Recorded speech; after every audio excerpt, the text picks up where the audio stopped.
In the last video, we learned that a platform is kind of like the company that sponsors any particular artificial intelligence application. And let's learn this time something about how to choose the one we want.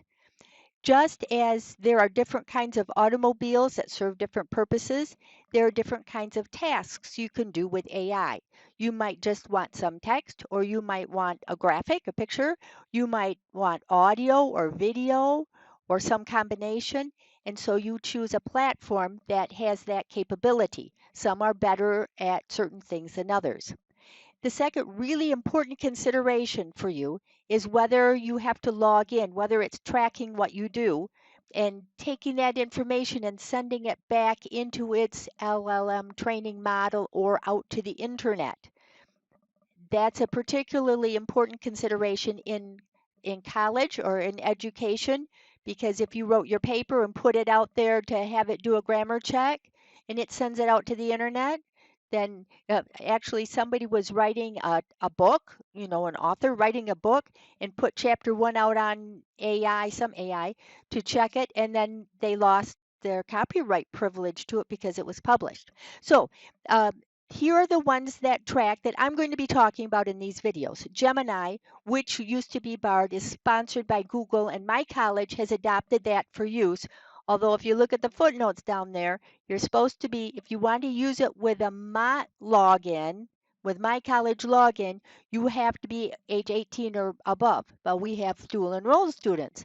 So I also have some others that can use a non-login, non-tracking, and I use those most of the time anyway.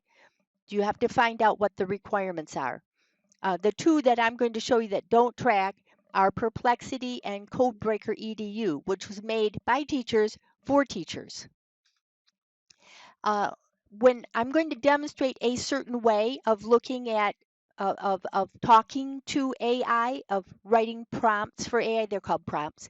And I'm going to use this. There are different ones, so you don't have to use any, but this I think probably is simple and works pretty well. So who are you? I'm not going to read it all. You pause it and read it, okay? Got it? So this is going to be an AI expert, and I'm asking it to create a table for me showing the features of various AI platforms, and I told it how to do it. Okay, you pause me and go read.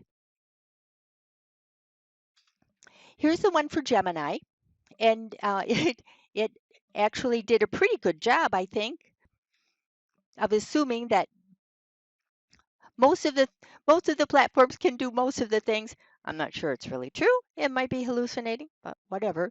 It offered me the ability to export it to Google Sheets. There's my mouse. Export it to Google Sheets, and it gave me some notes.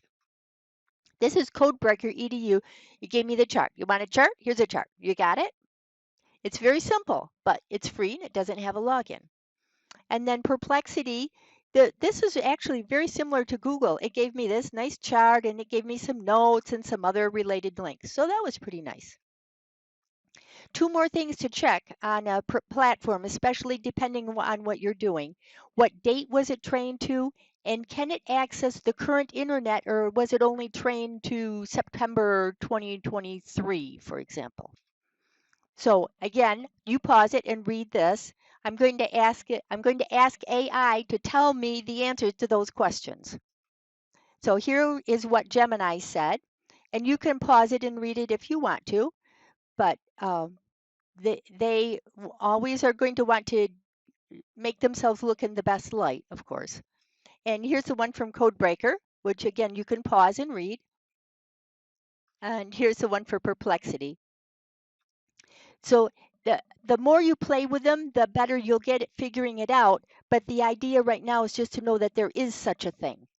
Okay, and we'll continue in the next video.